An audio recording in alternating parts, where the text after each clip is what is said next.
मन की एकाग्रता ही सफलता की कुंजी है। अगर कोई भी व्यक्ति सब तरफ से अपना ध्यान खींचकर अपने काम पर मन लगा दे तो वह आसानी से अपनी मंजिल को प्राप्त कर सकता है। और अगर व्यक्ति का थोड़ा सा भी ध्यान भटकने लगे तो उसके असफल होने की संभावनाएं बढ़ जाती हैं। लेकिन अब प्रश्न ये उठता है कि ये सब मालूम होने के बाद भी व्यक्ति अपने मन को एकाग्र क्यों नहीं कर पाता।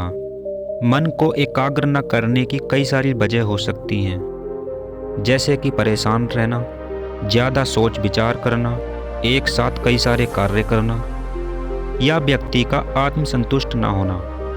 अगर किसी व्यक्ति से पूछा जाए कि उसके दुखी होने का क्या कारण है तो निसंकोच होकर वह कहेगा कि हमारा मन। ये मन के विचार या मन की स्थिति ही हमारी अधिकांश समस्याओं की जड़ है। अगर किसी भी इंसान को अपने जीवन में सफलता के उच्च शिखर पर पहुंचना है तो उसे अपने मन को अनेक लक्ष्यों के पीछे भागने से रोकना होगा। अपनी मेहनत को अधिक दिशाओं में लगाने की बजाय सोच समझकर एक लक्ष्य पर लगाएंगे तो सफलता जरूर मिलेगी। आज की जो कहानी आप सुनने जा रहे हैं उसमें आपको पता चलेगा कि इंसान अपने मन की एकाग्रता से कोई भी लक्ष्य कितनी आसानी से प्राप्त कर सकता है। इससे पहले कि आप कहानी में खो जाएं, इस चैनल को सब्सक्राइब जरूर कर लें। यह बात उस समय की है जब राजाओं के बच्चों को उनके गुरु उन्हें शिक्षा दिया करते थे। उस समय यह नियम था, जो भी कोई गुरु राजाओं के बच्चों को शिक्षा देगा वह नगर में रहने वाले किसी भी आम आदमी को अपनी विद्या नहीं सिखा सकता। एक बार ऐसे ही एक गुरु अपने शिष्यों को शास्त्र विद्या सिखा रहे थे। तभी वहाँ एक भील जाति का लड़का आया। उसने देखा कि एक ऋषि महात्मा कुछ बच्चों को शास्त्र विद्या सिखा रहे हैं। उन्हें देखकर उसका भी मन शास्त्र विद्या सीखने को बेचैन हो उठा।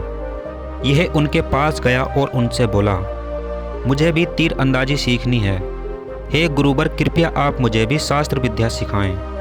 तो उनके गुरु ने उस लड़के से कहा, हम केवल राजघराने वाले बच्चों को ही सिखाते हैं और तू कहाँ गरीब कंगाल का लड़का, हम तुझे यह शास्त्र विद्या नहीं सिखा सकते।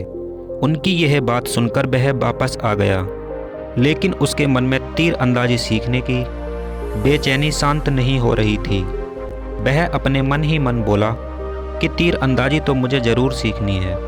उसने अपने मन को एकाग्र करके उस गुरु की मूर्ति बनाई और अपने कमरे में रख ली और अभ्यास करना शुरू कर दिया। जब भी वह तीर चलाता तो उस गुरु की मूर्ति की ओर देखता और अपने मन ही मन में मंत्र का उच्चारण करता और तीर छोड़ देता। काफ़ी समय तक यह ऐसे ही प्रयास करता रहा।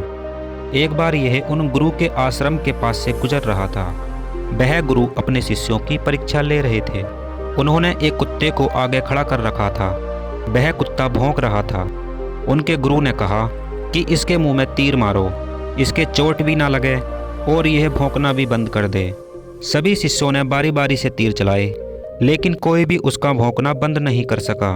जब उस भील के लड़के ने आकर तीर चलाए तो कुत्ते का मुंह तीरों से भर गया और उस कुत्ते के जरा सी भी खरोंच नहीं आई और उसका भौंकना भी बंद हो गया।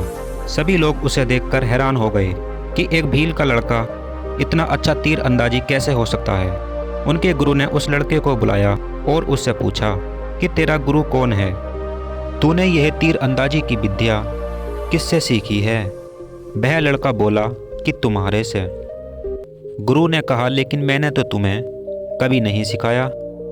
तो उसने कहा कि जब आपने मुझे यहाँ से भगा दिया था तो मैंने अपने घर जाकर आपकी मूर्ति बनाई और अपने मन को एकाग्र करके मैं स्वयं ही मंत्र उच्चारण करता और खुद को आदेश देता कि तीर छोड़ो।